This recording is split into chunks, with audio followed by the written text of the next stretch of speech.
नवाकिद मसा कितनी चीजें हैं जिनके बाद बंदा अपने मोज़ों के ऊपर या जुराबों के ऊपर मसा शरन नहीं कर सकता। तो सबसे पहली चीज ये है कि जब बंदे के ऊपर गुस्ल फर्ज हो जाए, बंदे को जनाबत लाहक हो जाए, तो उसके बाद बंदा अपने मोज़ों के ऊपर या जुराबों के ऊपर मसा नहीं कर सकता।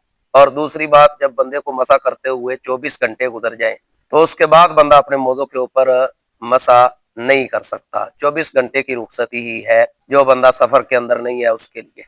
और हालत सफर के अंदर 72 घंटे गुजर जाए तो उसके बाद बंदा अपने मोज़ों के ऊपर मसा नहीं कर सकता। और तीसरी सूरत यह है कि बंदे ने मोजे पहने हुए हैं, फिर बंदे को कोई जरूरत पड़ी है, उसने अपने मोजे या अपनी जुराबें उतार दी हैं, अब वो बंदा उतारने और दोबारा पहनने के दरमियान बेवुजू हो गया, तो फिर ऐसी हालत में उसके लिए जरूरी है कि वो बंदा वुजू करे और फिर जुराबें और मोजे पहने, फिर उनके ऊपर मसा कर सकता है। वैसे ही उन्हें चढ़ाकर उनके ऊपर मसा करना उसके लिए दुरुस्त नहीं है।